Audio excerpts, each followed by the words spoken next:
Hey there, everyone, and welcome to the first class in the four-part training on chart interpretation C. We're going to cover some of those essential extras like moon phases, fixed stars, and the role of sect on aspects. Our final class in this particular course, this four-part training, will be a step-by-step guide of helping you put it all together. If you're going to go about a birth chart reading, what are some of the essential steps to make sure you follow? So welcome everyone. I can see a number of returning students joining us and a number of new faces as well. I know that many of you have been studying with me all year. We started a new intake of my Become an Astrologer training program back in January. And I know a number of, I recognize your names and faces. Many of you have been taking classes with me throughout the year. So I'm really excited to continue the journey with you.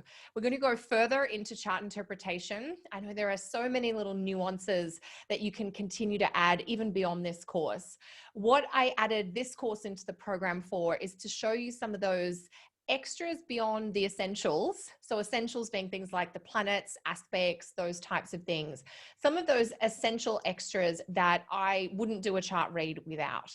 So I'm excited to share them with you over our next few weeks together. After you finish this course, I wanted to kind of put it into context. After you finish this course, you will be ready to dive into some of the special topics in astrology. So you'll be ready to take timing classes, classes in relationship astrology, classes in career astrology. I've got training programs in all of those ready to go for you. So let's get through our next 4 weeks together. But just to let you know, there of course is always more to keep you learning and growing with astrology because it's such a rich field. We are adding a new extra for those of you taking this course in that there will be 2 live Q&A sessions throughout the program. So if you're taking this course live in September and October 2020, you will be able to take advantage of those live Q&As. We've got one coming up on Thursday, September 24, and another one 2 weeks later, which I think is October 8th. The details for that are in the online class portal. If you're taking this course after September, October 2020, do take advantage of the online discussion forum to post any questions that you have. Okay, so that is our admin. Just want to make sure covered all the little bits on my post-it note. You can hear me, you can see me. I've got lots of info to share. Our official scheduled class running time is 90 minutes. It is not unusual for us to run a little bit over that time, and we may do so tonight. I want to make sure I cover all the essentials you need to know about moon phases. I might hit the time perfect, but I might need a few more minutes. So just to give you a heads up, if you do need to rush off at the scheduled finish time, no problems. Everything is being recorded and you'll be able to catch up within 24 hours when the video is posted. We do have an online discussion forum separate to the live Q&As. So if you do have questions that come up, take advantage of that, but also use the discussion forum to chat to your fellow students and peers to see how they're handling the material and to sort of talk amongst yourselves. It's not quite the same as, you know, meeting around the water cooler in the middle of a class break, but it's the closest we can offer online. So I hope you will take that opportunity to chat with each other as well. The training is delivered to teach you, it's designed to teach you the theory that you can then apply to your own chart, but to other charts as well. The discussion forum is a great place to talk about how you're finding this material interacting with your own chart. Okay, so with all of those little administrative bits out of the way, in today's class, my intention is to teach you about the 8 moon phases in terms of taking you through what the moon phases are and how to identify them in the birth chart. In addition, we'll also cover off some simple tips about how you can incorporate the meaning or the symbolism of the moon phases into your birth chart interpretation. So what we're starting to do here is to add a different perspective or a new level of depth to your chart interpretation skills. When we start working with the moon phases, this is your first foray into a visual style of astrology, where you're starting to incorporate things that you would have seen in the sky or not seen into the interpretation. So we're adding in some phase energy, which can get quite technical, but we're going to start with the most accessible planets, well, the planet who has the most accessible phases, I should say, which is the moon. It is possible to do phase work with other planets like Mercury and Venus, but we won't be doing that in this course. We will stick with the moon phases today.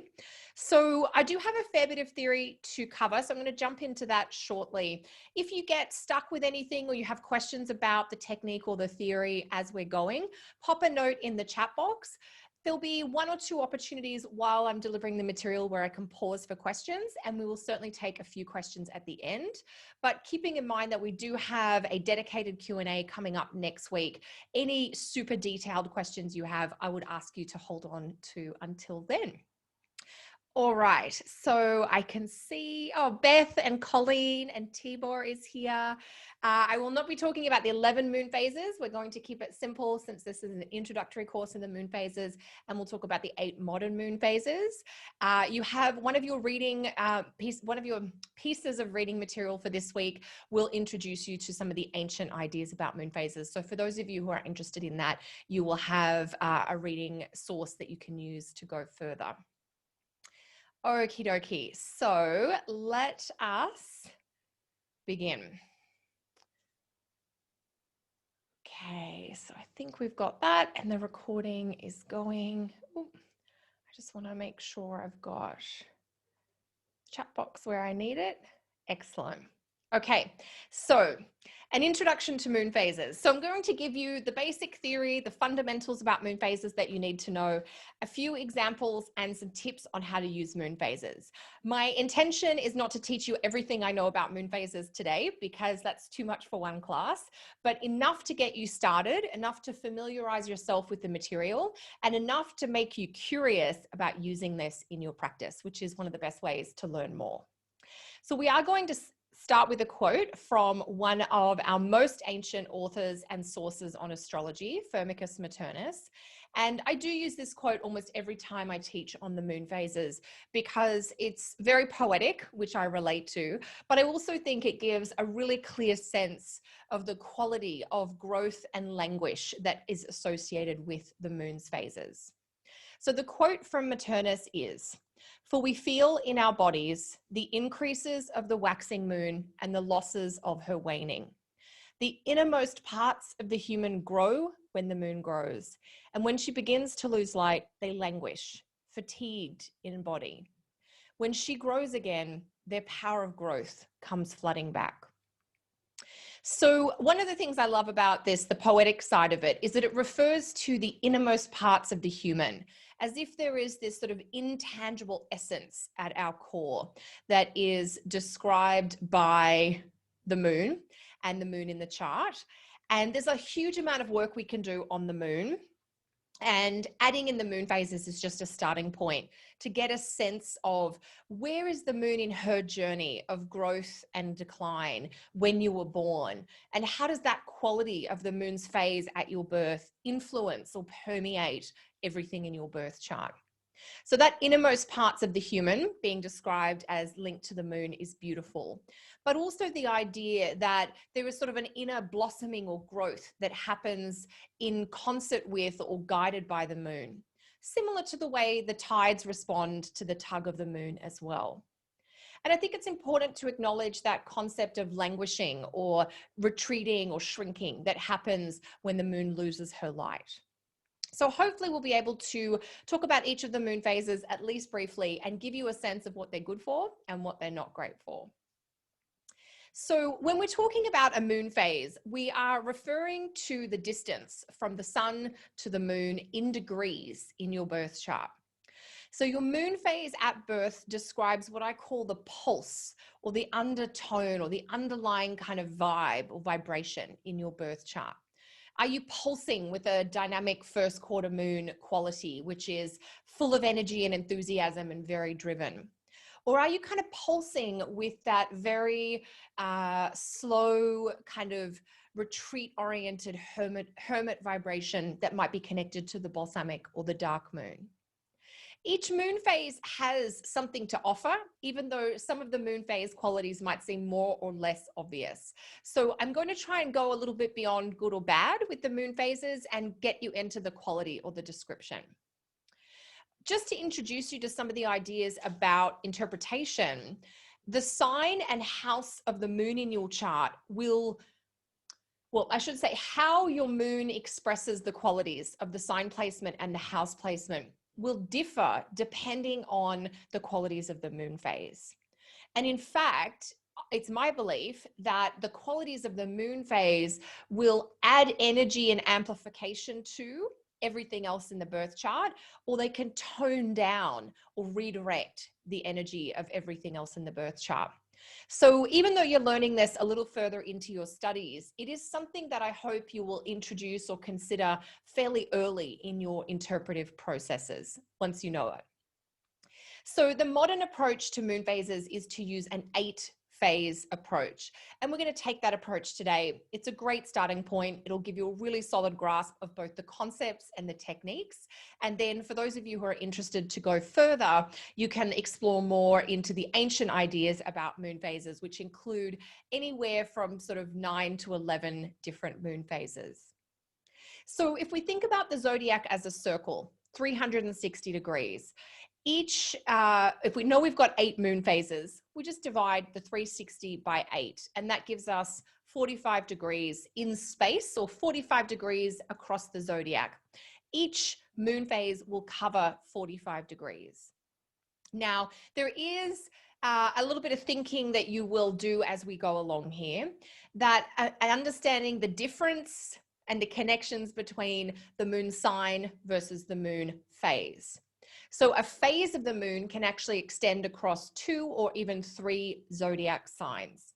And when we get some charts up, this will seem a little bit more clear. There are a number of different ways to divide the 8 phases of the moon into groups of phases that have things in common. And I'm going to take you through 3 of my favorite divisions of the moon phases today. We're going to look at the waxing and the waning groups of moon phases, which are probably the groups of moon phases that you're already familiar with. In my work and exploration and reflection on the moon phases, based on long personal experience and life events, filtering in, I also use 2 other groups to do with the moon phases. I break the moon phases into what I call the active or the passive group of phases. And I also break the moon phases into the bright and the dark moon phases. And I'll take you through what each of those are as we go today. So as a starting point, we've got 8 moon phases, and they're each 45 degrees in space or in size. Now, we're going to intersperse our theory with some diagrams tonight, because the moon phases the meaning of each moon phase is very visual, and it comes from the shape or the size of the moon as much as from the degrees. And so we want to make sure we keep a sense of, how we're moving through the material with the visual. So the dark moon here is the moon at the new moon. The moon doesn't have any light at the start of her cycle, but she has just been reborn by her conjunction with the sun, which you can see there. And the moon then moves out in increasing distance from the sun. And as the moon moves away from the sun, we start to see parts of the moon appear in the night sky. This is why when we say in astrology there's a new moon, and we do have a new moon coming up in just a few days on Thursday, but it will take a couple of days after the new moon itself before we actually see the moon in the sky. And the moon has to travel through a period of darkness before she becomes visible again. Okay, I'm just going to make sure everyone else is muted. Perfect. So we will see the moon getting bigger and bigger. And if you look at the light and the darkness, you can kind of easily see that we have some brighter phases and we have some darker phases. The cycle in terms of waxing versus waning, the waxing phases of the moon include the new moon, the crescent moon, the first quarter, as well as the gibbous, or technically the waxing gibbous phase. In those 4 phases of the moon is growing and increasing in light, so visually getting bigger, changing shape, and just that sense of growth and accumulation tends to be really a core part of the waxing moon phases. So the first half of the moon cycle, from new moon up until the full moon, is the waxing half. Once the moon reaches the opposition to the sun, that opposition from the moon to the sun is what creates the full moon. And at the moment of the full moon, the Greeks had a special phase just for that exact opposition. It was called the whole moon, which has to do with the moon being whole and complete in size. But immediately after that, the moon now begins to gradually and increasingly so get closer and return towards the sun. And as the moon does that, it loses light or it shrinks down. So the waning half, or the back half, or the second half of the moon's cycle is associated with release, with letting go. It's about sharing or giving back. And when we get later into that waxing part, into the third quarter and the balsamic phases, we have this real sense of letting go and retreat. So the 4 phases that are known as waning phases include the full moon, the disseminating phase, and the technically correct name for disseminating is waning gibbous. Then we have what's commonly referred to in astrology as the third quarter or the last quarter, and then the balsamic or dark moon phase. So they're the 4 phases that fit into the growth and into the waxing and the waning, which are the growth and decline parts of the moon's phase. Now, I do have slides on these theory pieces, but I want to keep us on the visual diagram for now, just to try and imprint some of that visual energy into you. And you'll have the slides with the theory, which I'm reading out loud, but if you want to review, there are slides for them as well.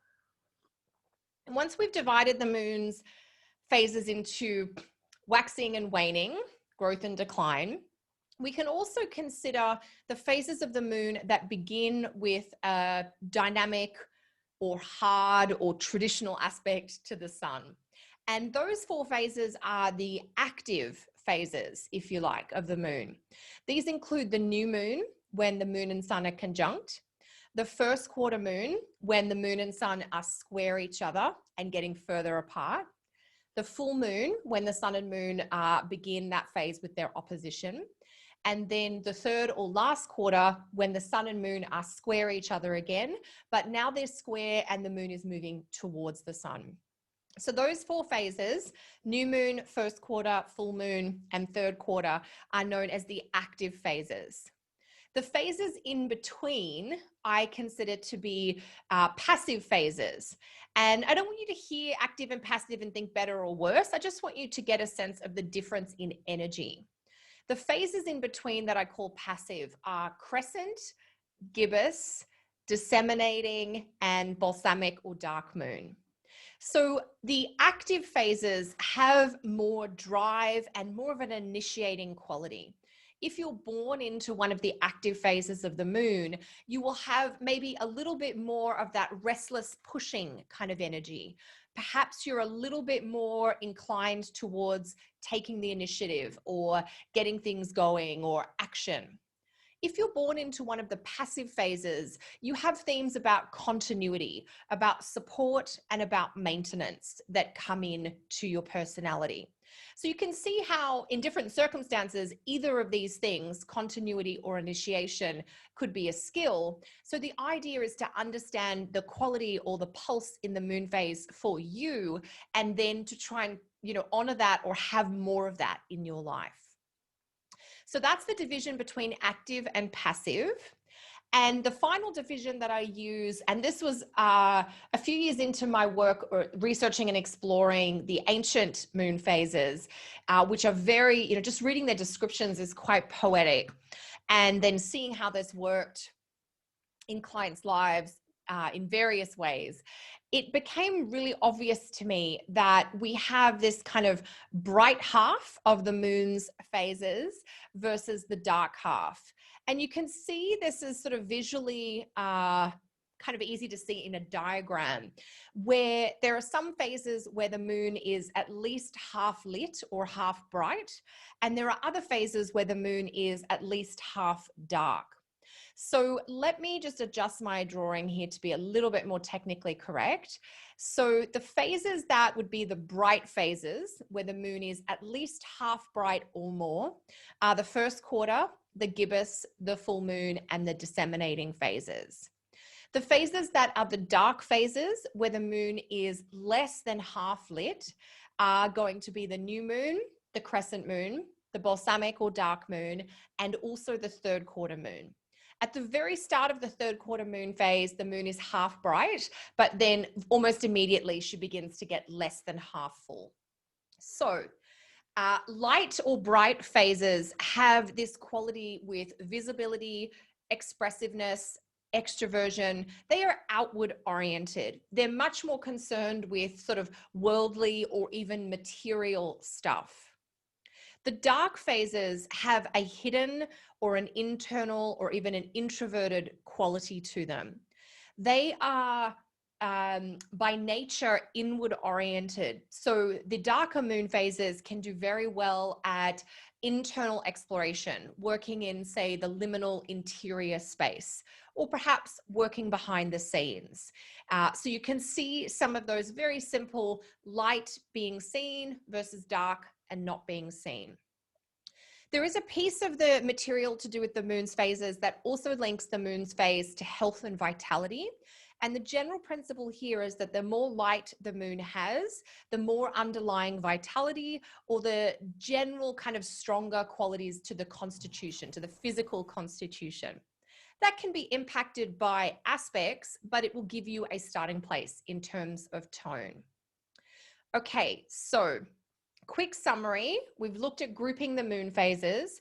We've talked about the waxing versus the waning. I'm not going to leave these slides up for long because this material I just presented a few minutes ago, but I want to make sure the slides are in the presentation. So if you're reviewing after and you want to make more notes, you've got them there. So waxing phases are about starting, accumulating, and growing. So they're gaining in orientation. Waning phases are about sharing, putting out in the world, and they have this increasing kind of inwards orientation. The active versus the passive phases. The active phases are great for initiation, for active and activity. The 4 passive phases are great for continuity, for about maintenance. The bright and the dark phases describe factors to do with visibility, kind of introverted, extroverted, and then also that kind of worldly out there versus the interiority, like the interior focus. So we've already got some basic concepts that we're going to take forward as we profile each of the moon phases individually. Before we do that, I want to give you a couple more pieces of theory, but also take you through some basic steps in terms of how to work out what your moon phase is. Some of you may already know what your moon phase is, but part of my intention with this course is to make sure everybody knows how to work out the moon phase in a birth chart so that you can do this when you don't have a software or computer program to tell you. So we've looked at that concept of light and darkness, and you can really see in some of these visual images the way the moon changes quality and feeling throughout the cycle of the moon. We would have the new moon at the bottom of the screen as we're looking at this diagram. The new moon would be down here.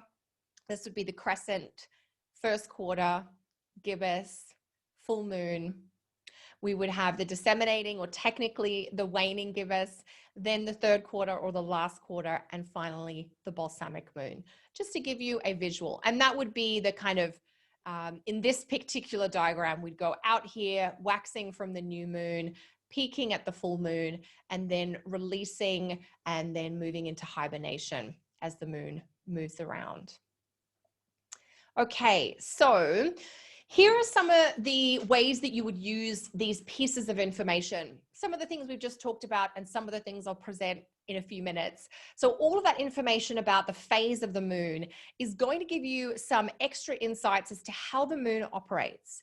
So I want you to think about how the sign of your moon might be influenced by the phase of your moon.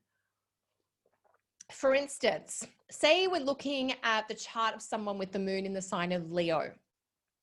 Let's just have a brief think about how would that Leo moon be different or manifest in different ways if that Leo moon was also in the full moon phase versus if that Leo moon was in the balsamic or the dark moon phase.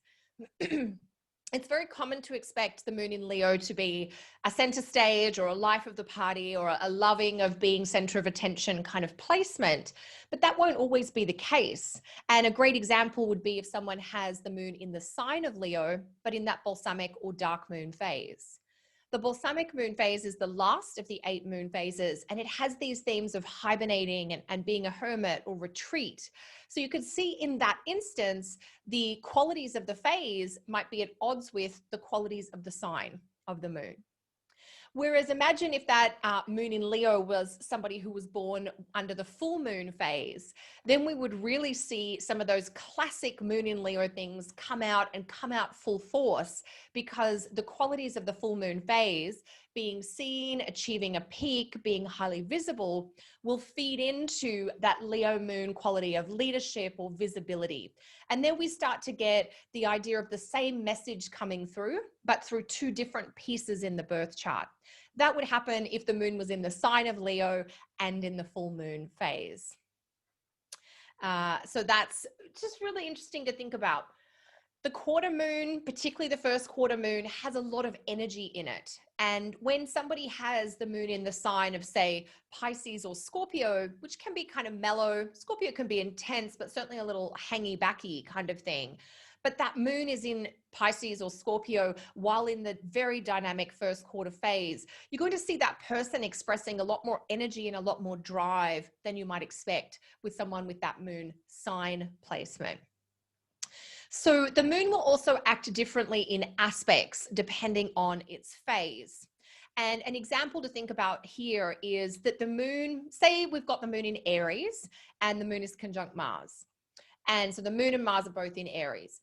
If the moon is in the crescent phase, which is one of those waxing or moving forward phases, and conjunct Mars in Aries, we're going to see a lot of that typical impatience, headstrong impulsiveness, because the sign of the moon is indicating that, the phase of the moon is indicating that, and the aspect the moon is making is indicating that. But if that Aries moon conjunct Mars was a moon in the balsamic phase, we're going to see less energy. We're going to see less drive, because the balsamic moon phase is associated with lower levels of vitality. We might have someone who burns themselves out by doing too much and has to periodically kind of crash so that they can recover. And then they go into this kind of adrenal sort of cycle, if you like. So there's a lot of useful info. I'm hoping you're starting to get a sense of the extra layer of insight and symbolic information that these moon phases can give for you. Sarah's just jumped into the chat to say that a family member of theirs has the balsamic moon in Leo, and they do use the Leo quality just in one aspect of their work in the courtroom setting, but otherwise they hang back and even hide behind others. That's a great example, because you will see that, you know, say the Leo moon in the balsamic phase, there may be one very specific area or around one specific topic that they can do the expected Leo moon things, but you do see that balsamic moon phase coming in about 90% of the time there. So hopefully this is already getting you to think differently about your moon and your moon placement, even the aspects that your moon makes based on some of the moon phase vibes. So let's go a little further with that. Here is just a couple of very basic keywords to do with the moon phases. The new moon is about beginnings. So we're going to go into each moon phase in a level of detail in a moment, but I just wanted to give you a couple of the key concepts. So the new moon phase is about beginning, starting, starting afresh, starting over. The crescent phase is about emergence. It's got this kind of growth or early blossoming kind of quality to it. The first quarter phase is dynamic. It is about action. It's about pushing. It's very full of kind of vim and vigor. The gibbous phase is about refinement. It's about almost there, doing well, but still wanting to do more. The full moon has this quality of exposure, of peak or high visibility, high exposure, if you like, being seen. The disseminating phase is very much about sharing or giving back, putting out into the world. And we'll talk about some examples of how that can show up when we get to that section. The third quarter phase does have this kind of urgency to it. There's a lot about authenticity, about walking your talk and staying true to who you are. But it also has this sense of we've got to do things quickly. Time might be running out.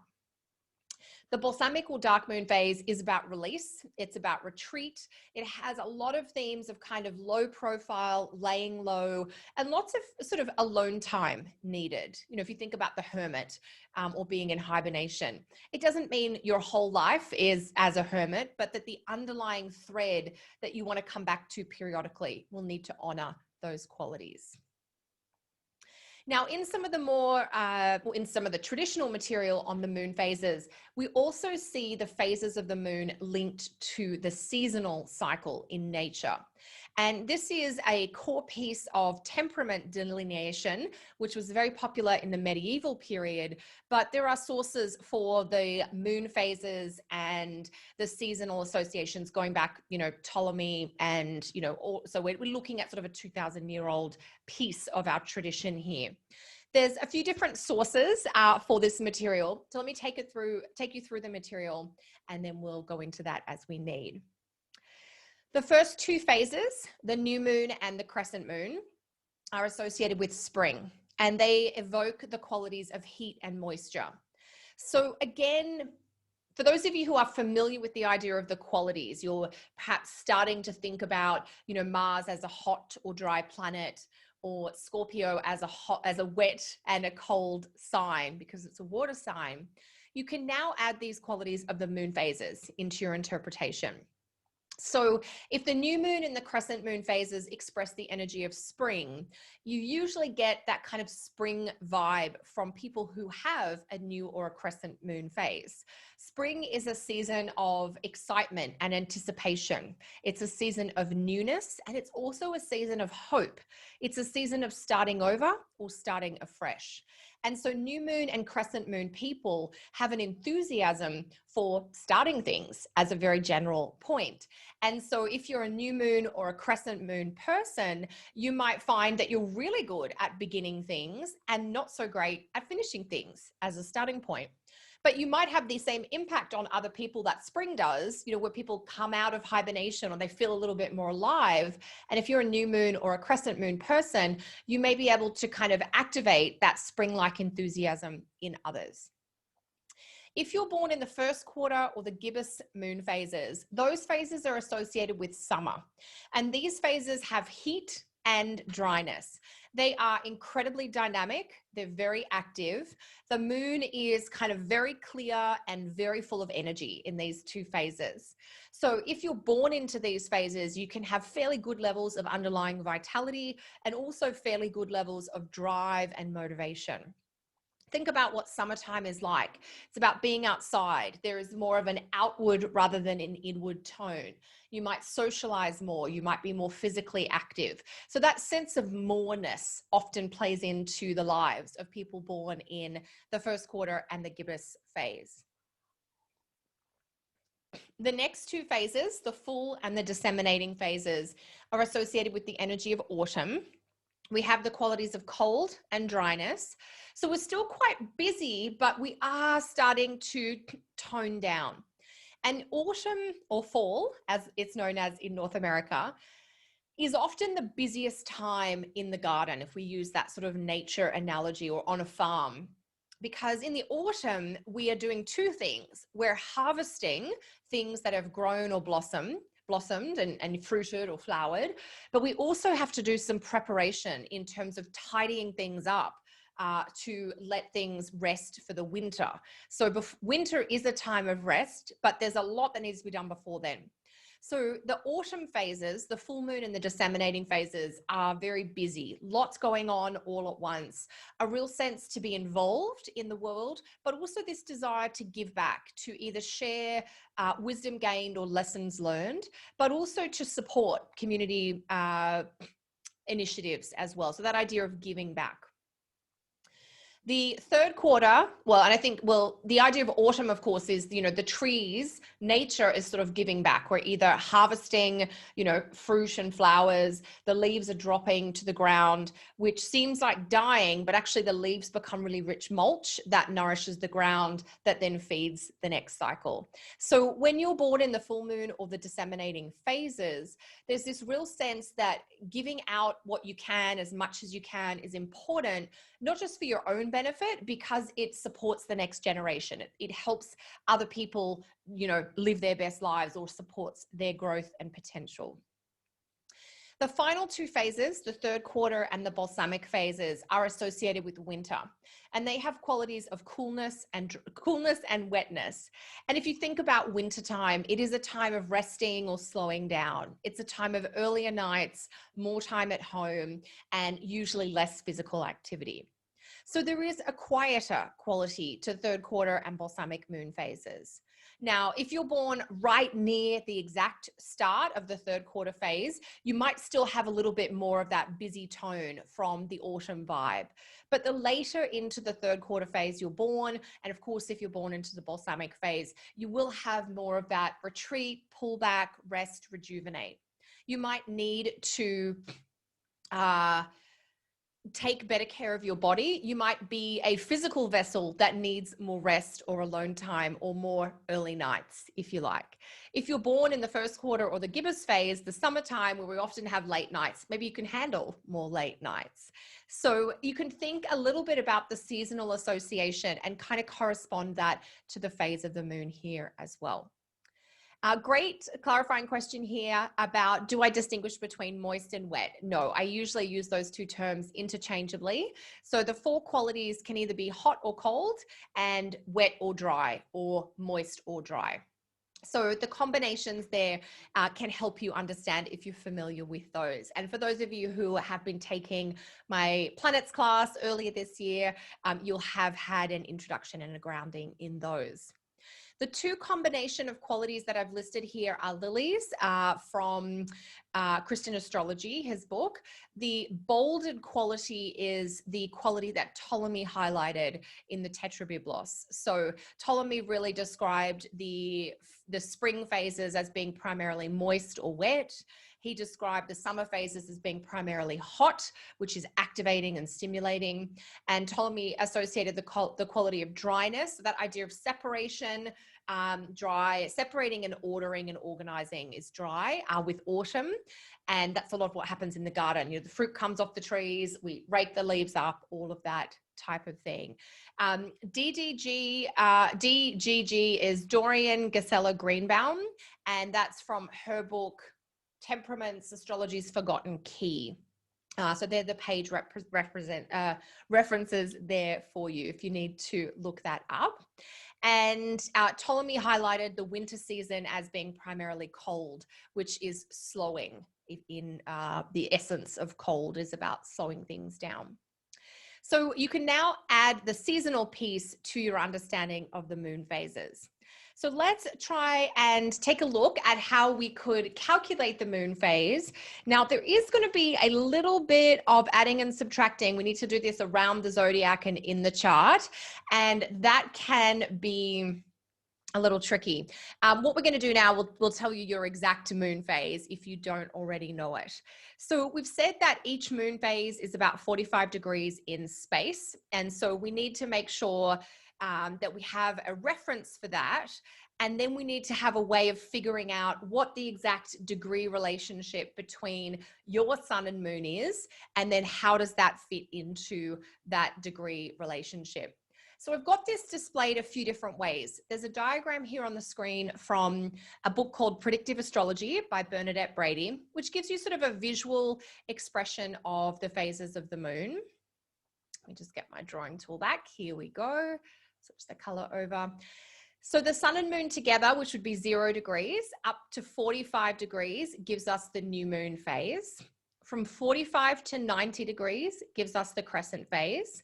From 90 to 135 degrees is the first quarter phase. From 135 to 180 degrees is the gibbous phase. From 180 to 220 degrees gives us the full moon phase. From 220 around to 270 degrees is the disseminating or the waning gibbous. And then from 270 degrees to 315 degrees gives us our third quarter phase.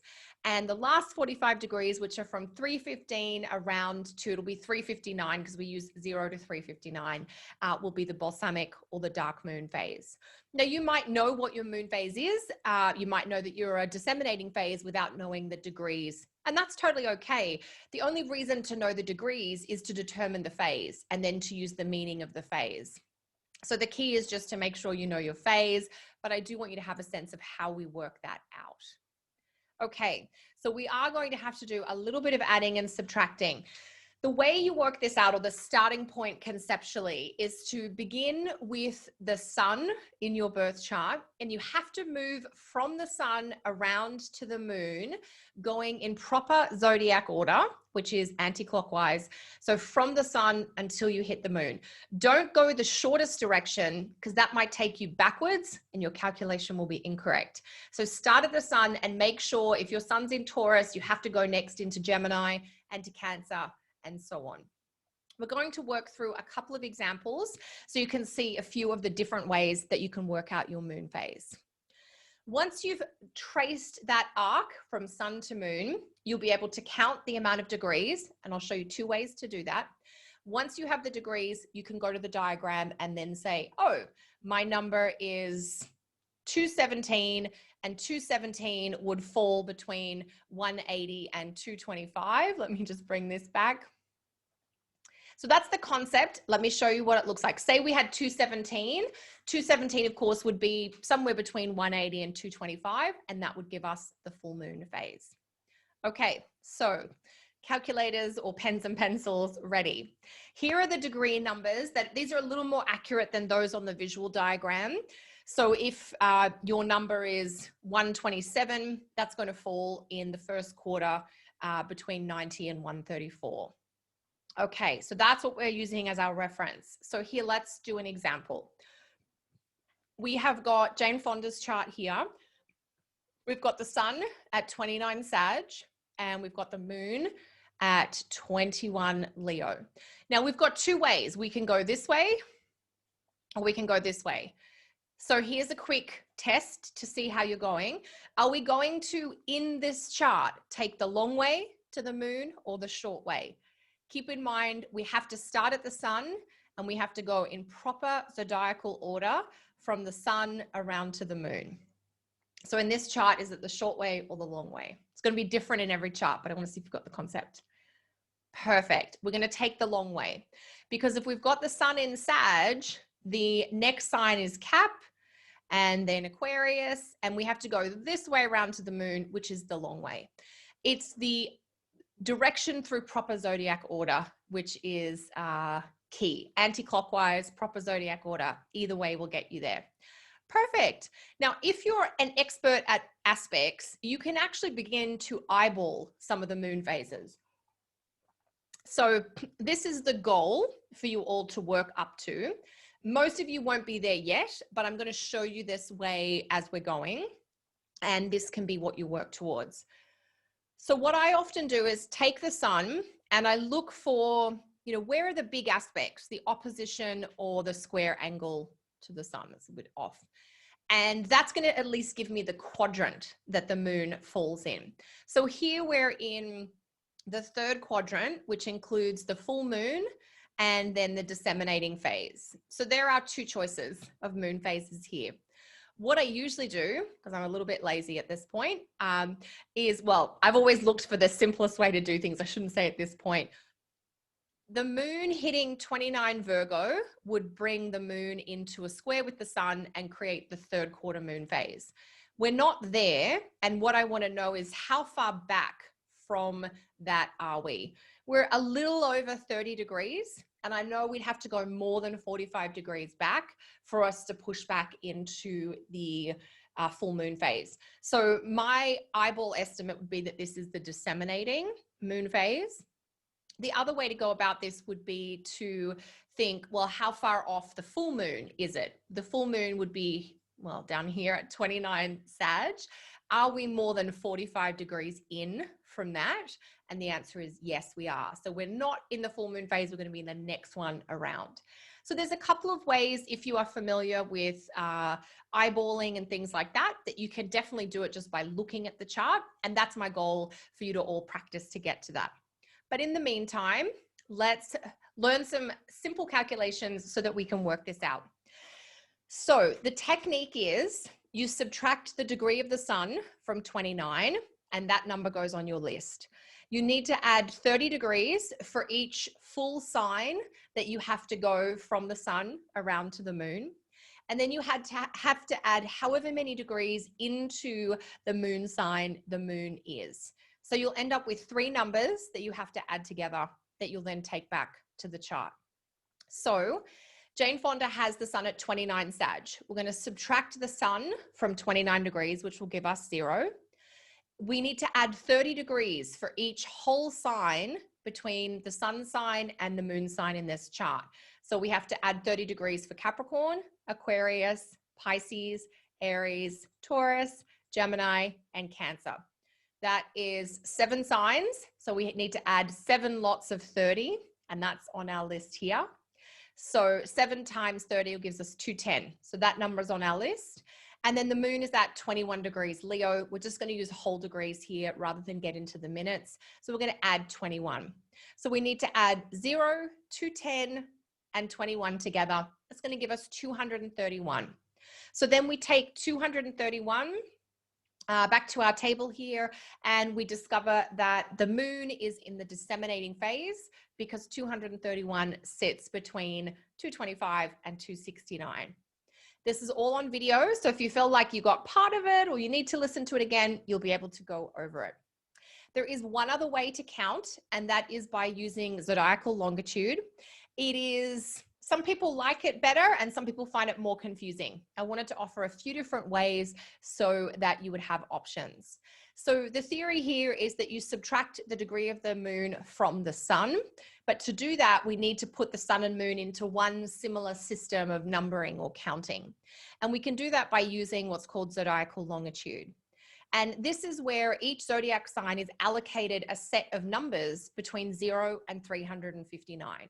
This is kind of useful if you're doing calculations like working out the lot of fortune or other arcs as you go through your astrology. So part of the reason to teach this to you now is that it's one way to figure out the moon phases, and it's also a helpful tool to have in your back pocket for your future work in astrology as well.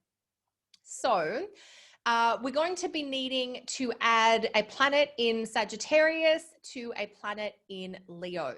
So, or subtract, I should say. Sagittarius starts at 240 degrees in the circle, and Leo starts at 120 degrees. So they're going to be numbers that you'll see show up. If you have planets in Gemini, then you would add the degree of your planet in Gemini to 60 degrees, which is the start of Gemini. So let's move back to Jane's example. Here we go. Sun at 29 Sag, moon at 21 Leo. The Sagittarius starts at 24 degrees and her planet in Sag is at 29. So they're the 2 numbers we add together and we'll get 269. The sign of Leo starts at 120 degrees and the moon for her is at 21 degrees. So we add those 2 together and we get 141. The formula is the sun minus the moon. And so in this case, it's quite simple. 269 minus 141 equals the 128. I think there is, I've done something wrong here actually. So let's skip this for now, only because I hate trying to fix mistakes while we are live in class. So I do apologize for this. Let me just pause myself for a moment. What I'm going to do is re-record this section and add it into the material for you because I need to go back over what has gone awry here. So we will revisit zodiacal longitude afterwards. I do apologize. I'm not sure where that's gone. And knowing the other things I want to cover tonight, I'm just going to put a pause on that. Yeah, it's, I've done something wrong in my calculations here, but I don't want to confuse you all by trying to take you down the rabbit hole. I'm also aware of our time together today. So let me add that back in. Stay tuned for that. So the two methods that we've seen for calculating that work are the aspect eyeballing approach and also the simple counting approach, which is the one that I find most students do enjoy. So let's just do a couple of quick practice goes. In this particular chart, Billie Eilish, we've got the sun at 26 Sag and the moon at 12 Aquarius. What moon phase do you think this is? I know I'm throwing you in at the deep end here, but I just want you to have a go. Best guess, simplest kind of estimate that you can do. And we'll do one more example after this. So keeping in mind the theory that we have been working with here, start at the sun, moving anti-clockwise until we get to the moon. We can add our degrees. 29 minus 26 will give us 3. We need 30 degrees for the whole sign of Capricorn. And then we're going to add 12 degrees here. So we've got 30 plus 3 plus 12, which gives us 45 degrees. And that is the exact start of the crescent phase. So this is a little bit of a trick because at 45 degrees distance from the sun to the moon, we're right on the boundary or the starting point of a new phase. We will usually read the moon forward. So when the moon is right on that boundary marker for a phase, we're going to sort of look forward. So instead of saying it's like late new moon, we'd say this is like really start of the crescent phase. Excellent. Yeah, that's a great way for those of you who are doing it visually. The sun here at 26 would make the square to 26 Pisces. And, you know, how far back from there are we? We're certainly closer to that square than the moon is back to the conjunction, which is fantastic. Great. Now, I know some of you are going to be slower processors or need more time, and that's totally okay. Some students are fast and can do it on the fly. It's not a matter of saying somebody's better or worse. We just all have different ways of going about it. One more example, Tracy Ellis Ross. We've got a sun in Scorpio and a moon in Leo. So another moon in Leo, but let's see if this is a different phase to what we were working with Jane Fonda's chart. So we've got the sun in Scorpio. We're going to go forward through the zodiac anti-clockwise till we get to the moon in Leo. So which phase do you think this one is? If you can do it visually, this one is a little easier to get if you've got that approach. And if you need to count, of course, it just takes a bit longer, and that's totally okay.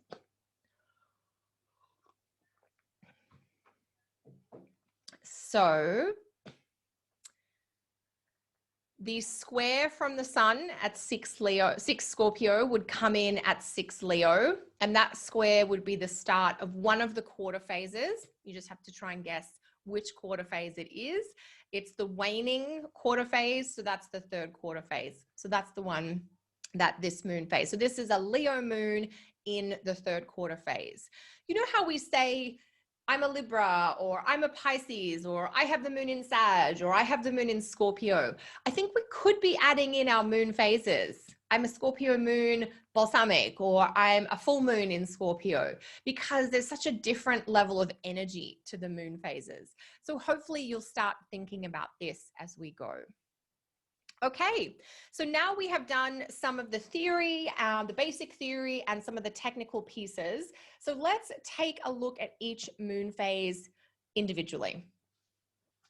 Okay, moon phases in profile. So the new moon, have we got any new moon students on the call? So this is when the sun and moon are either conjunct or the moon is within 44 degrees ahead of the sun. That means the moon will be either in the same sign as the sun, the next one, or 2 signs around. If you're born in the new moon, there is a big theme of newness, of rebirth, of fresh starts that plays out through your life. And it's very common for people who are born into the new moon phase to restart their lives. They move to places or they change careers. They have this fresh sense of, why not? Let's have a go. What's a beginning? a new opportunity. And we do have a few new moon students here. We've got a new moon in Aries, new moon with the Scorpio sun, moon in Sag. We've got someone with a new moon in Pisces, new moon in Gemini. Excellent. Now, one of the things, the new moon phase person is very good at starting things, but they can struggle a little bit with attention and focus because that curiosity of freshness and newness means they're often ready to go on to something different. Now, this will be slightly modified by the sign of the moon, so we want to keep that in mind. Tony's saying that is the story of my life, Galena as well. And somebody, Suzanne, saying that they have a close friend who's a new moon in Aquarius who has started again at least twice that I know of. And now the sun and moon don't have to be conjunct in a really tight way. The moon just has to be within that 45 degrees or 44 degrees ahead of the sun. So there's an instinctive quality, there's a childlike quality, there's a very high energy, high enthusiasm quality, but there's a real subjectiveness. You know, with the moon here not having a lot of light, there's a lot of how they feel, or the internal landscape plays a huge role. And making sure they have that felt sense internally is really important. It's probably more important than the factual information. A lot of new moon babies saying that's the story of their life. They're not great at finishing things. So here's your new moon example chart. I picked the singer and actress Julie Andrews. I've recently read her bio and she has this really fascinating life story. So let's just make sure we've got the new moon here. So the sun is at 7 Libra, moon at 15 Scorpio. So it's kind of a wide, angle from the sun to moon, but still within that 45-degree marker.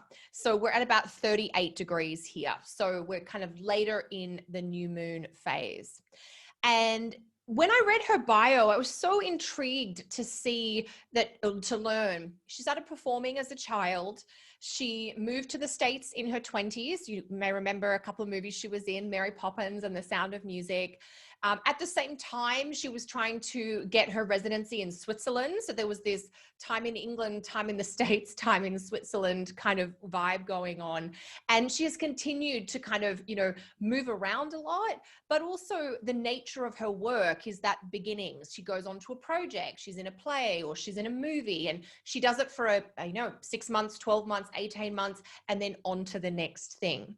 There's nothing wrong with going on to the next thing. When you are aware of that, you can work that to your advantage. You know, these are kind of startups, initiating, get things going, you know, even helping people through transitions, which is about helping people have beginnings, can be part of the new moon person experience. We do see a real contrast in Julie Andrews' case where the moon is in the sign of Scorpio, which is certainly quite private, but the energy of the new moon, and of course you can't help but see the moon is applying to Jupiter here, that we're going to get a lot more movement and maybe a lot more of that letting go and moving on than we might expect from the typical Scorpio moon person. That's how we start to weave the two together. Okay. So the crescent moon is the next one around. The moon will now be between 45 to 89 degrees ahead of the sun. We're going to have themes of emergence. The quickening quality is here. So the growth of the new moon kind of really solidifies and becomes more stable in the crescent moon. There is a budding kind of vibration. I always think of, you know, early spring flowers when I think of the crescent moon.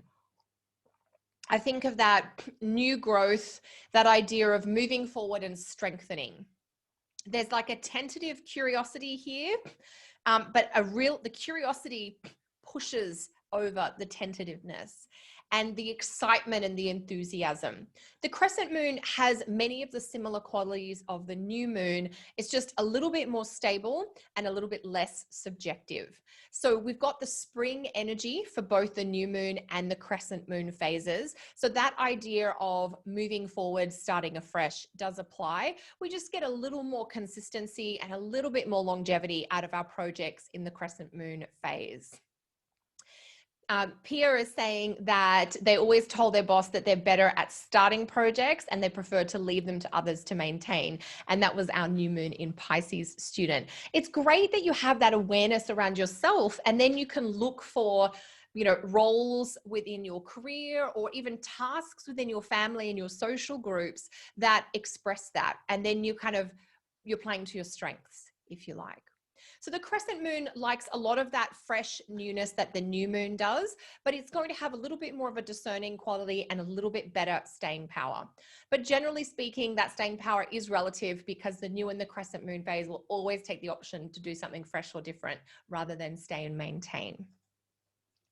So an example here is Billie Eilish, who we looked at. That was the chart example we did of the crescent moon phase, just the start of that crescent phase there. So we've got a little bit more of that pushing, we've got that quickening quality and that enthusiasm to dive in and try new things. So she's already been incredibly successful in her career, but I suspect that we will see a lot of innovation and different things over the years ahead. Another example of the crescent phase in a musician is Paul McCartney, who we all know also had an incredibly long and successful musical career, still making music today, but has done different things, has been in big bands and less big bands, but has stayed within the musical genre, but done quite a few different things over the years. So we expect to see that here as well. We could also think about how in Billie Eilish's case, we've got the moon in a fixed sign in the hidden 12th house, but we could imagine that that kind of budding excitement of the crescent phase is going to get that moon moving and maybe bring it forward or get it going, when otherwise that moon in a fixed sign might be quite sluggish. Danielle's saying, is it innovation like an Aquarius flavor with the crescent phase? It's a little bit more like, I would like to try something different. I don't want to keep doing this because now I've figured it out or now I've mastered it. So maybe not the same of that innovative kind of inventive quality, but more, I'd like it to be, you know, exciting or different for me, the individual. I think that's probably more the crescent phase vibe. Perfect. So first quarter moon, now we've got the moon having made the square to the sun, the waxing pulling away square, and the moon will move from 90 degrees up to 134 degrees ahead of the sun. This phase has a real drive. It's enthusiasm. It's like a charge forward, a lot of progress, a lot of determination. First quarter moon people are full of fire. One thing I didn't say, which I want to add in, let's just do this very, very quickly, because we'll add, scooch back here to the seasonal lengths. What I didn't say here is that there is an elemental association. I was about to do it with the first quarter phase, so I just want to add it in here so we've got it. There's an elemental association with each of the seasons. The spring phases, new and crescent, have an air quality. The summer phases, first quarter and gibbous, have a fire quality. The full and disseminating autumn phases have an earth quality, and the winter phases, third quarter and balsamic, have a water tone to them. So when you factor in all those features according to the season, sometimes you get a quality coming in that wouldn't normally be there. In the case of let's use Julie Andrews here. So we've got the natal moon in a water sign, but it's in the air phase, which is going to add a little bit more of that movement and that connective ability. Billie Eilish, we've got air sign, air phase, because crescent is still spring and that's air. So we get it like a double air. So we get a lot of curiosity and a lot of movement. In the first quarter phase, we're getting a lot of fire coming through here. So whatever the sign of the first quarter moon, once you get that fire tone of the first quarter phase, you do get a lot more of that confidence, that expressiveness, that willingness to get in and get things done. Very self-motivated, very independent, quite forceful, very high energy.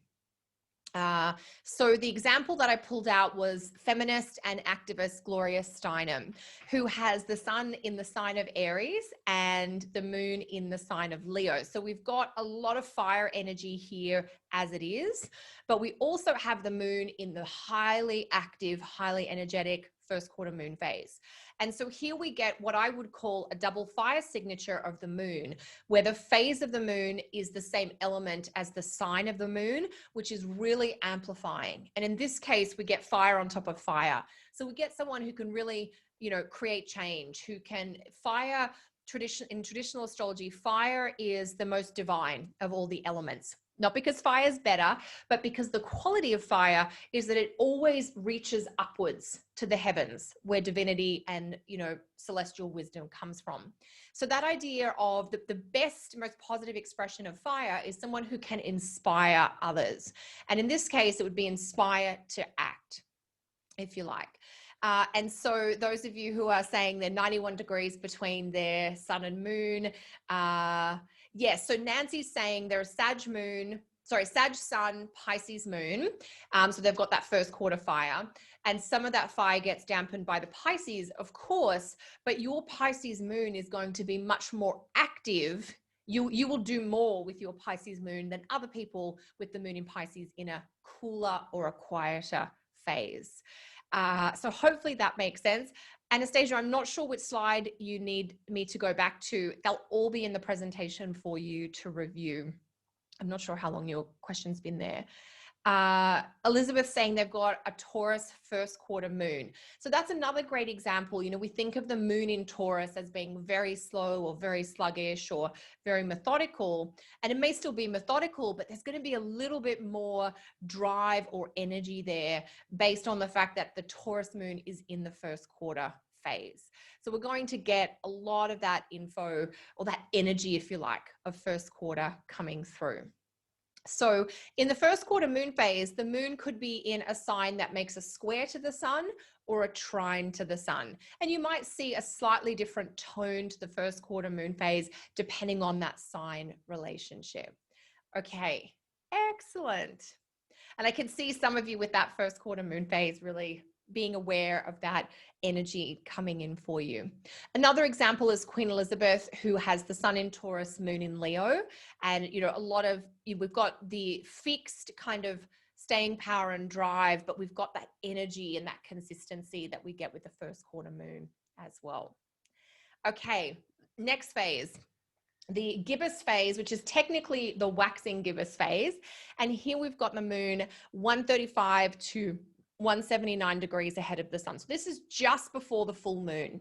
Now, experientially, we would all feel the moon as full in this phase, even though it's technically not. It's quite big. It's got that lovely humped shape that the ancient Greeks looked at, and it's filling itself up.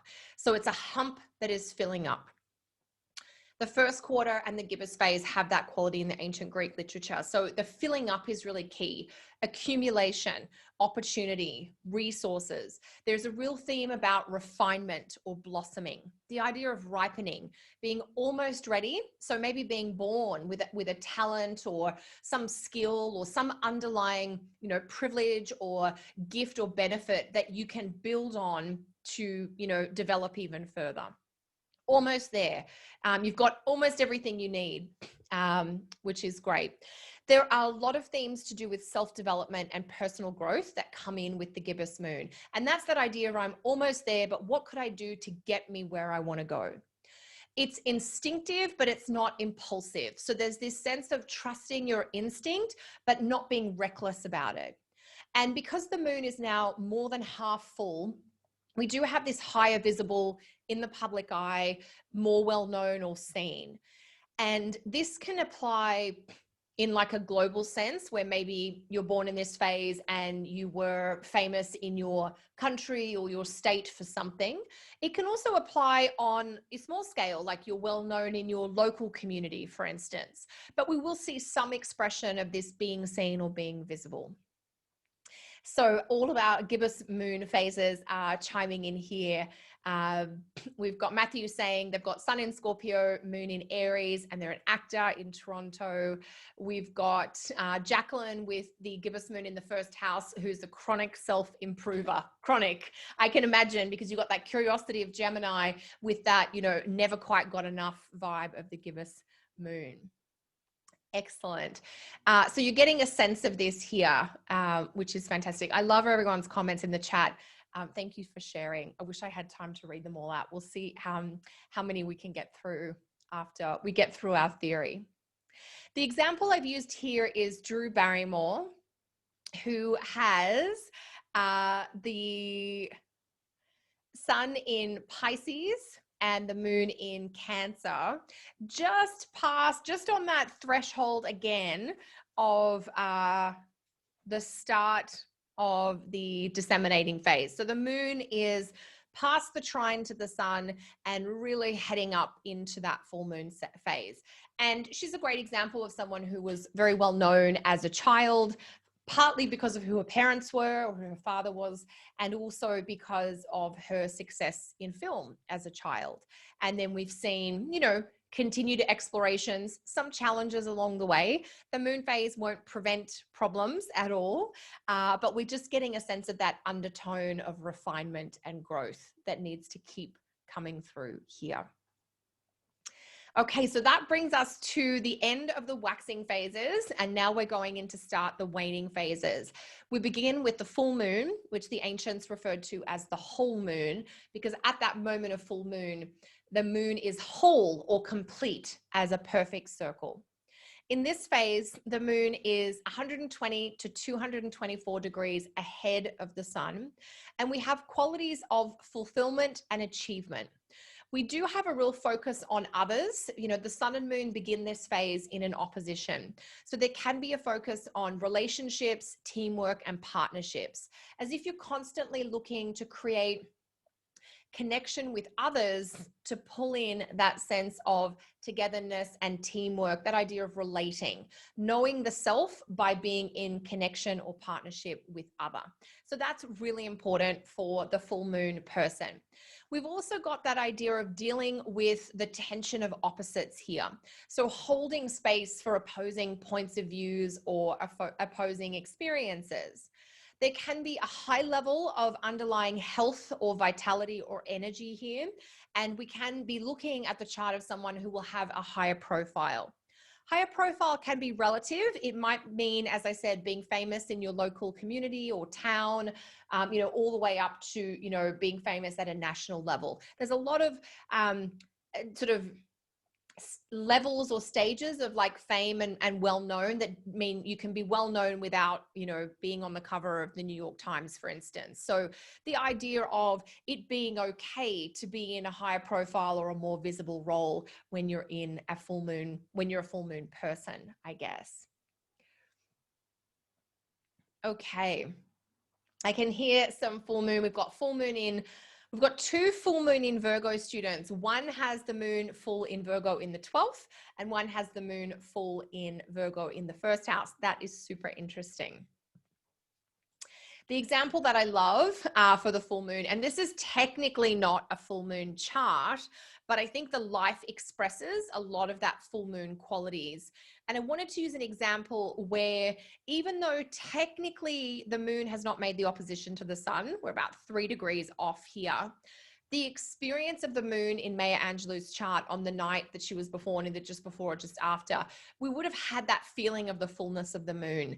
And this is something you will see, that when the moon is in the last few degrees of its phase, it's starting to operate much more like the next phase around rather than the one that it is technically in. So this is like the gray area piece at the end of a phase where really the energy of the next phase will take over. Maya Angelou had a really full, big life. She had a baby young, she had some horrible experiences, abuse and trauma in her childhood. And then she went out into the world with this kind of rich thirst for adventure and discovery. She lived abroad, she lived in Africa, she traveled, she taught, she wrote.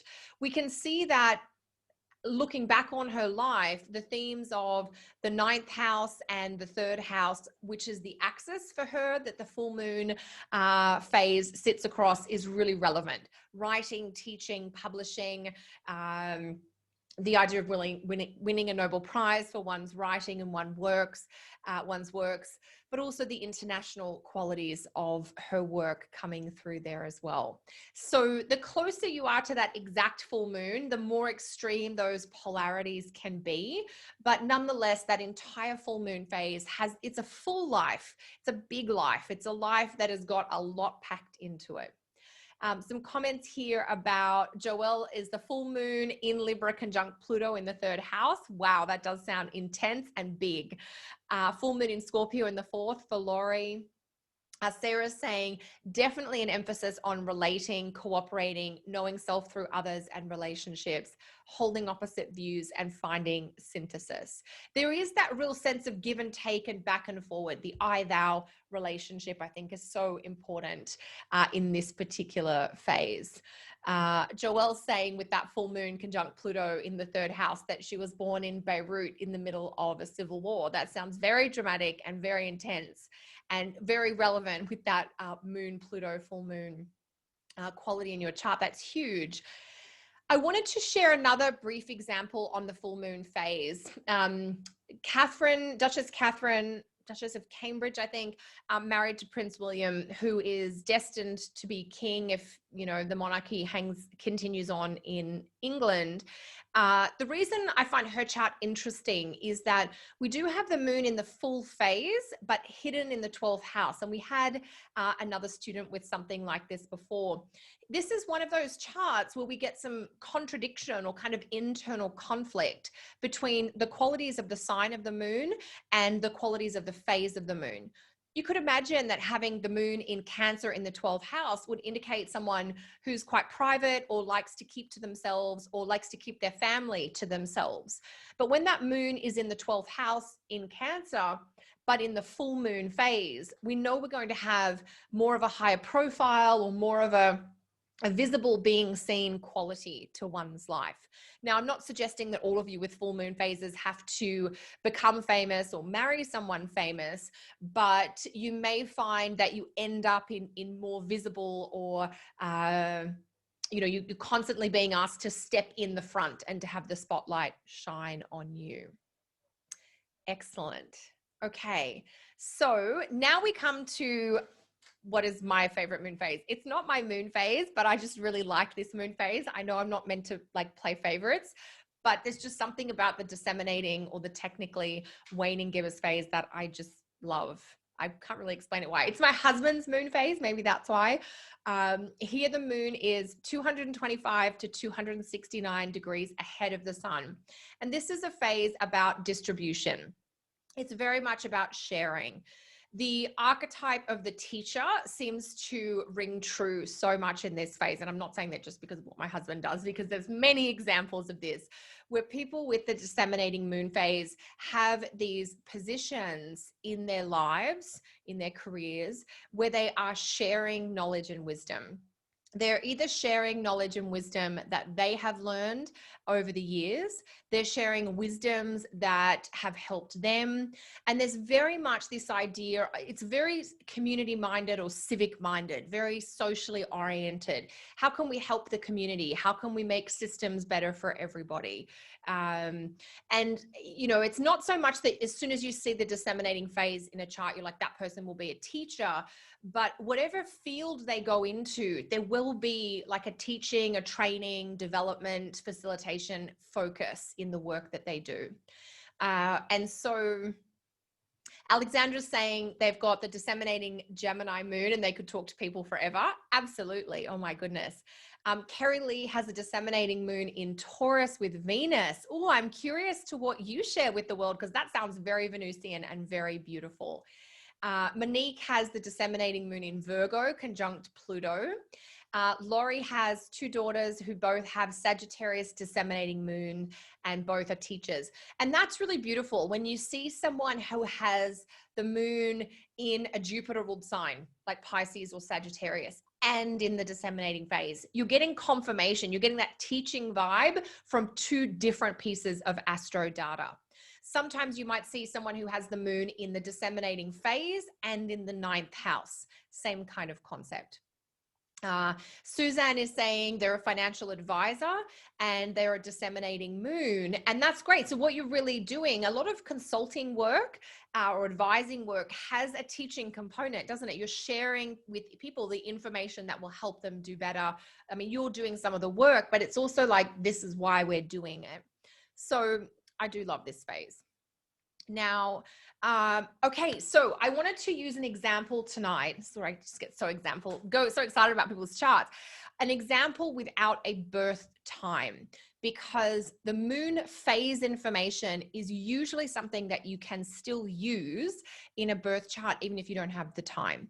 So I've used the chart of Ruth Bader Ginsburg, who is the second woman to sit on the bench in the Supreme Court in America. And she qualified as a lawyer, mid 60s. A lot of her work in equality, women's rights, about racial justice began in the 70s, where she was, even though she was like very brilliant, you know, at Harvard and Columbia, she was like one of the best in her class. Nobody would hire her as a lawyer because she was a woman. So she went into working for equality and rights work. And so the idea of making it better for everybody, making it better at a systemic level or at a social level.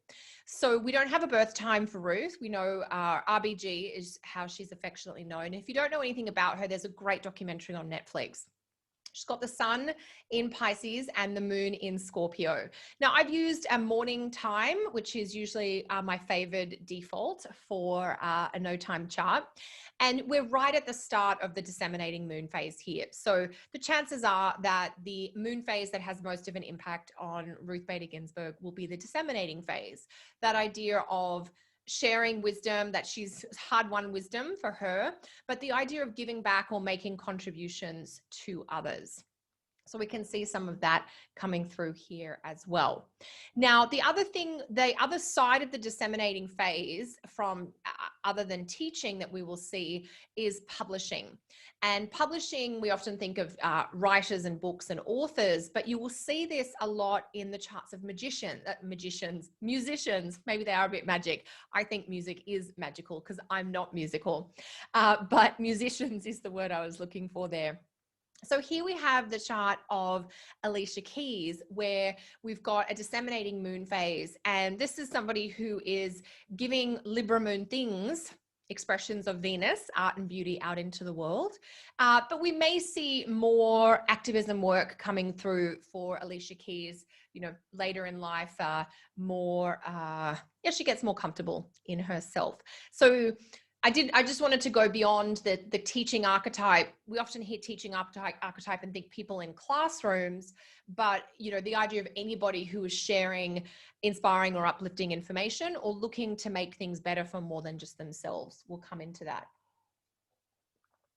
Okie dokie. So let's push on. We are doing well, making good time through our phases today. The third quarter moon phase, we've got the moon here at 270 to 315 degrees ahead of the sun. And this is a phase of reorientation and adjustment. It's the phase that I refer to colloquially in my brain as the authenticity phase. It's the phase of walking your talk and finding the courage or bravery you need to do things your way, not the socially acceptable way. So this can be a moon phase where we face these periodic kind of crises throughout our life, which challenges us to choose between old and familiar versus new and exciting or authentic. And so we're sort of combining some instinct with creativity here. And instead of taking the path that everybody else has taken, we're choosing a path that's right for us that might be different from expectations. So there's a little bit of going against the grain or challenging convention that can come in to the third quarter moon phase. When you're born into the third quarter moon phase, you can go through a really big adjustment or life overhaul in your early 40s. And that's got to do with the way some of the timing pieces and the progress moon phases play into this. more of which we'll learn about in a future course when we get into timing. But I think it's good even just to know, if you're a third quarter moon phase person, that a lot of recalibrating and adjustment and change in your early 40s. So the third quarter moon phase, I do often think about this as the Oprah Winfrey phase as well.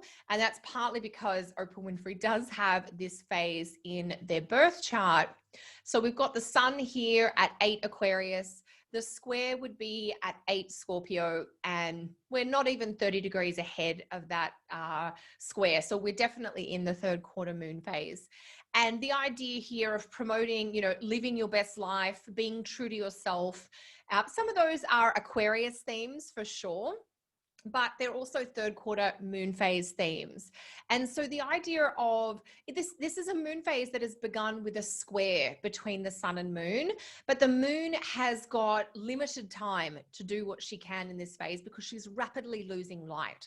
So when you're born into the third quarter moon phase, you can have a sense of urgency, like I've got to do it now. So there is a bit of a pushing quality here, similar to the first quarter phase, but the pushing quality in the third quarter phase has to do with this sense of, I won't get another chance, it's important, so let's have a go now. So we can be both of the quarter phases, first quarter and third quarter phases, can be comfortable with taking risks. The reason they take the risks might be different, but the outcome is the same, that we're going to take a risk there.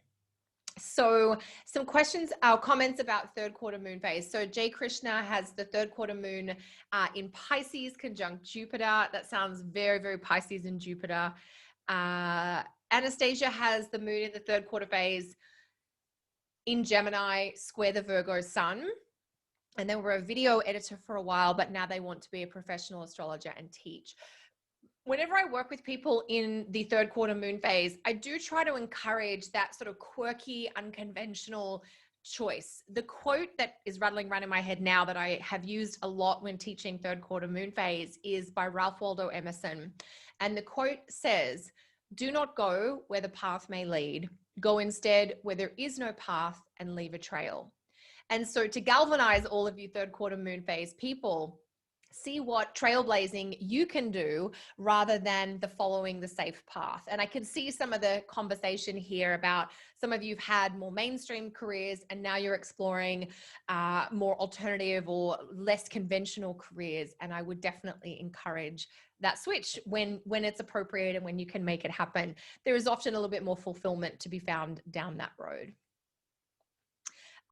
Excellent. Okay, so now we're into our final moon phase, the balsamic or dark moon. And here the moon is between 315 to 359 degrees ahead of the sun. So the moon in the chart is actually potentially quite close to the sun, but it's behind the sun rather than ahead of the sun. This is a phase of release. It is about letting go. And sometimes that means putting out into the world, but other times that means choosing not to play by society's rules. There can often be non-materialistic, sort of Buddhist non-attachment themes that run through the life of a balsamic or dark moon person. There will definitely be themes of the hermit and hibernation. So the idea of needing a lot more alone time or being comfortable spending time alone or away from the usual kind of, day-to-day grind is important, if not, just the best choice for the balsamic or dark moon person. The moon is one of the planets that speaks to health and vitality in the chart. And sometimes when you're a balsamic or dark moon person, your health levels can be a little bit lower, which means you sometimes have to take better care of your physical body. There's a quietness and an introspective quality. So a lot of thinking or ruminating goes into this phase or can happen when you're born into this phase. When I was first learning about the moon phases, we would hear things like, balsamic or dark moon people were these old souls who have a lot of wisdom to share. And I think that there is probably some truth in that. So there can be a wisdom or like a wise beyond your years quality with the balsamic or dark moon. So typically, if you're a balsamic or dark moon, the internal liminal space will be your happy place. So that can be about creativity, it can be about healing, it can be about psychology, it can be about metaphysics. So it's all of that kind of intangible stuff that we wouldn't see with our eyes. When we use our eyes, we're using light. And when we don't have light and we don't have our eyes, or whenever I said the dark phases, you want to imagine a blindfold or your eyes closed. And what senses do you draw on in the darkness? It's those subtle senses of that felt sense or that intuition. And so the two darkest moon phases are the balsamic or dark moon and the new moon, because the moon doesn't have much light in either of these phases. The orientation in the balsamic moon versus the new moon is very different. Balsamic is darkness that is letting go, and new moon is darkness that is like the darkness that precedes the beginning, or the pre-birth state, if you like. And in either situation, we're in the internal felt realms. We just need to take, actually both balsamic and new moon people tend to have to take really good care of their body, because the moon is least vital in these phases. So we've got some comments here. Susie has the balsamic moon in Libra and the moon is on the ascendant. Excellent. Do we have any other balsamic or dark moon individuals in the group? I know you can be a little more shy or quiet, and that's totally okay. The example for the balsamic moon I wanted to use is one that actually illustrates some of the contradiction that can come up between moon phase and moon placement in the chart. I'm using the chart of Lin-Manuel Miranda, who is the driving force behind the Hamilton production, the creator, the producer, the musician, and played one of the main characters in the first Broadway run. So Lin-Manuel Miranda does have a balsamic or dark moon in Capricorn. This is quite a dark moon here. If we start at the sun and go all the way around to the moon, we're almost completely through the circle, because the moon is, not even 20 degrees behind the sun. It's a very dark moon, no moonlight at all in this phase. And so I would suspect that he has to take really good care of his health, and that he can get depleted easily, and that he does need to take lots of breaks or holidays throughout the year to recharge. Balsamic moon people, Suzanne is saying, I'm so glad somebody said this. Suzanne has a balsamic moon. And two students, Rachel and Suzanne, who have balsamic moon, are saying, I'm okay in lockdown. I don't mind lockdown. Not to dismiss how difficult and stressful lockdown has been for many, many people. If you're a balsamic moon person, it's like all of a sudden you got permission to get the quiet alone time that most benefits you or that you need. I remember a client I had years ago who was a balsamic moon young woman in her early 20s, that stage of life where everybody is out and partying and socializing and seeing friends and family. And she was really struggling with that, because she's like, I just don't have the energy to be so social so much of the time. And then when you're a balsamic moon person, asking for that quiet alone time or protecting it, declining more invitations than you say yes to, so important. Lin-Manuel Miranda, though, is a great study in contrast, or kind of, the chart is giving us contradictory messages, which usually manifests as the internal conflict the person is grappling with. We have the moon in the balsamic phase, which tells us we need more rest and downtime, more time to ourselves. But the moon is conjunct the midheaven. And so the moon is also pushing us towards career and expression and interaction with the public. Now, he's clearly done that in a few big ways, but hoping he's getting that quiet time to himself as well. That's how we start to factor these things in. There's more to the moon in your chart than just the sign, house, and aspect. And when you can add in the phase, your clients are going to think you're even more brilliant an astrologer than what they already did. Because when you can identify some of those contradictory messages in the birth chart, you get very close to some of those lifelong internal struggles or conflicts that people deal with. Now I can see some chat too. Okay, great. Excellent. Okay, so we've now covered all the moon phases. I know there's another example here, but I think we've got the gist of that one, that phase, I should say. Of course, a lot more can be said about each of the moon phases. This is definitely just an introduction, but hopefully enough to get you started. There is some reading material that you can go further into these phases with, and there'll be a homework exercise posted in the next day or so that will give you a chance to practice this. Now, the homework is often a little challenging because at this level of your studies, the homework is not regurgitation. It's not read a list and paraphrase. The homework is challenging you to do analysis and chart synthesis, the kinds of things you would be doing in a session with someone. So if you do feel uncomfortable or you feel out of your depth doing the homework, just know that that's really normal and that homework is about practicing. It's not about performance. And so I do encourage students to submit something, even if you're not sure if you've done it right or not. It'll give us a chance to check in and me an opportunity to provide you some feedback so I can let you know what the next best steps for you are. So I have a little bit more to share with you, but I just wanted to put that piece in because the homework will really get you thinking this week. So what we've been doing today is comparing and contrasting the traits of your moon according to its sign, house, and phase. Also bring in the aspects as well, but really you're thinking about, does the sign of my moon match the tone or quality of the phase of my moon? Are they the same? Are they different? The full moon in Leo versus the balsamic moon in Leo. The balsamic moon in Leo is different because the balsamic moon wants one thing and the sign of Leo wants something else. And you've got to try and think about what those things are, if you like. Now, the full moon in the sign of Leo sort of is the same. We both want to be out there.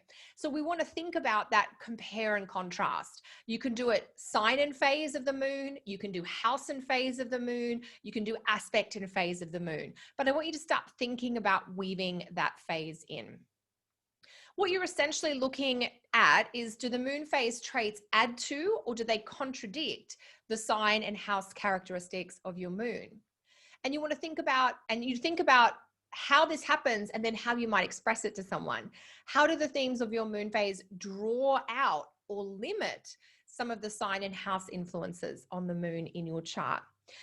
So if you have the new moon in the sign of Cancer, the moon in Cancer might like to stay at home, but the new moon is always looking for fresh, exciting things to do. So that new moon phase could draw that moon in Cancer out of their home or out of their safety zone, if you like.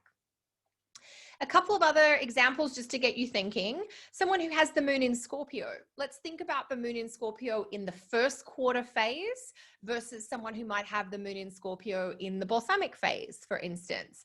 You could imagine that a moon in Scorpio person who has that in the balsamic moon phase is quite comfortable because we know balsamic likes privacy and we know Scorpio likes privacy. The moon in Scorpio in the first quarter phase is going to have to channel some of that intensity into very specific challenges or objectives to use that energy to move forward. Think about the moon in the 10th house and in the balsamic or dark moon phase. We just saw that in the Lin-Manuel Miranda example. So it's a great way to think about these differences as we go. Anastasia's saying for the new moon in Cancer, or find exciting things to do around the house. Absolutely. We can't just be stagnant in the house. We've got to have that sense of, I've rearranged the furniture, or I've painted again, or we're cooking, or whatever it happens to be. Two final ideas about the moon phases that I want to share, just to give you extra ways of thinking about these. In a lot of the traditional literature, you see this idea of fortune mentioned, and the concept of fortune is often linked to the moon in various ways. The moon itself, but also the lot of the moon, which is the lot of fortune. The natal moon phase in your chart indicates what your kind of lifelong baseline with this fortune stuff is. Now, when we hear fortune, we often think about wealth. We think about fortune in a monetary or a financial sense. But fortune, as the ancients conceived it, was a lot more than just a lot of money. Fortune was also about energy and vitality. It was about opportunity. It was about your ability to be effortful or to take action. You might be considered to have good fortune if you had good health or a supportive family, or you were able to choose your career and gain some satisfaction from it. You might be considered fortunate if you grew up in a stable financial environment, for instance. So a modern way to think about this might be levels of privilege, for instance. So when we talk about what fortune is, and we remind ourselves that fortune is connected to the moon, particularly to the light of the moon, it makes it a little easier to understand this idea that the moon phase telling us how much light is in our birth chart is a clue as to the underlying levels of fortune that we might have.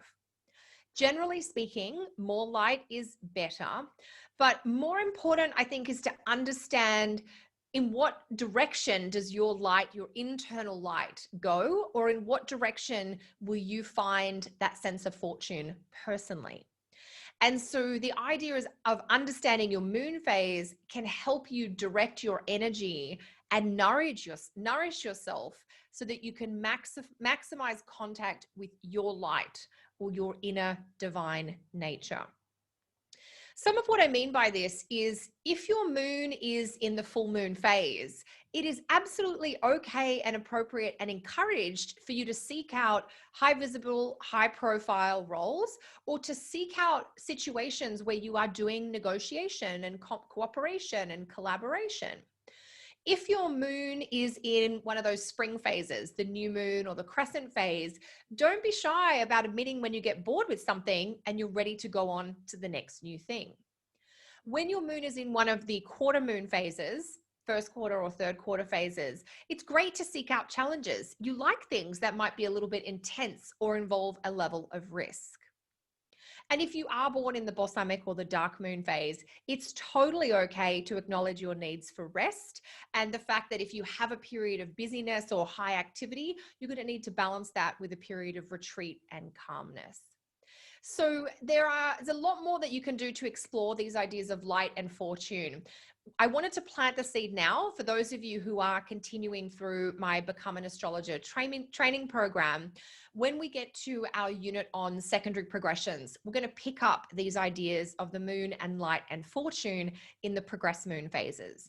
That's a little bit of a teaser as to what's ahead. For now, we're going to make sure you have some time to get grounded in what the moon phases are and how to use them in some chart interpretation work. That'll be part of what your homework is about. The one final piece that I can't not mention when we're talking about moon phases is fertility. And fertility in this context can mean fertility like conception, babies, pregnancy. It can also mean that fertility of being inspired creatively. So there are a couple of different interpretations of the idea of fertility here. So what you have hopefully been able to do tonight, if you didn't already know already, was identify your moon phase in your birth chart. If any of you are really stuck, do check out the discussion forum after class. Pop in your sun and moon phase and ask your students to help you out. I'll be able to jump in as well, but if you want clarification on your moon phase, we can pick that piece of the conversation up there. Once you know that angle or that phase that is your moon phase, do remember that every month the sun and moon create that angle or that phase relationship again. They won't be in the same signs. If you're a full moon baby, every month we have a full moon, but it won't be in the same sign that you were in. But the phase of the moon is the essence here. And each month when the moon repeats that same relationship to the sun, you get a boost in physical fertility and creative energy. There are some studies that were done in the 1950s to do with conception and contraception based on these lunar phase returns each month. So you can definitely Google and look for more information on that if that is of interest for you. But if you are someone who has a creative component to your work, or you just want to know when each month is the best time to nourish you, that would be working with the moon phase each month. If you're born at the first quarter moon phase, every month under the first quarter moon phase, you want to take some time for yourself. So questions about the discussion forum. Okay, great. So when you signed up for the course, you should have received an email where you log in to the course portal, and you will see each week is laid out there. The video for each class goes there, the reading is there, the homework exercise, and the discussion forum. The course is hosted out on the Astrology University platform. So when you do go to log in, it will be on the Astrology University website. If you can't find that email, check your spam folder or your junk folder, because that's where that email sometimes ends up. And if all of that fails, you're welcome to email me. I personally can't get you set up with that. The tech is way above my pay grade, but I can forward you along to the people who can help you. You can also try emailing help@astrologyuniversity.com and just let them know what you're looking for, and they can get you in. And all I'll do is forward your email to them. But if you've only got my email, that's no problem at all. I do want to make sure you can get in, because that discussion forum tends to be hopping, and that's where you'll also find the reading, which is a great supplement to your studies. But the homework exercises are so important to your learning. You need to apply what you're learning. Learning is what's the best word? It's an active process. So when you listen to the class, that's fantastic. When you read the reading materials, that's fantastic. But that's all passive. That's taking information in. The homework is an opportunity to output the information. It's harder, but it is so useful in you getting better at chart interpretation. So that is where you'll find that. So we've got a little piece on fertility in the moon phases. We do revisit this again with timing, but again, to plant that seed for you as well. Yes. Okay. So that brings us to the official end. I just wanted to make sure we'd got everything in for tonight. There is a bonus slide here, I think, that has got the ancient moon phases for those of you who want that, but that material is covered in one of your reading exercises for this week as well. Okay, so how long until the recording is posted? It's usually, our promise is that it will be up within 24 hours. Sometimes it's up faster, but it does take some time for the video to process itself. And then I've got to get it over to Tony, and then he's got to load it. So we usually ask for 24 hours to allow all of those behind the scenes things to happen. The homework is promised by the 16th, by Wednesday. It's usually up faster than that. So, you can check tomorrow. Or you can check back in. I have a feeling I'm going to put it up tomorrow because I know what it is. But just in case, we're trying to under promise and over deliver here to keep all of you on the same track. If you are looking for something to do right away after class, there are 4 or 5 PDF articles that are already posted. You can jump in and do the reading, and that will take you a little bit further and deepen your understanding of what we've talked about in class tonight. Thank you all so much for joining me for the live class. I will see you in the discussion forum, and I'll see you for your homework as that comes in, but I will definitely see you in class next time. All right, team, until then, take care.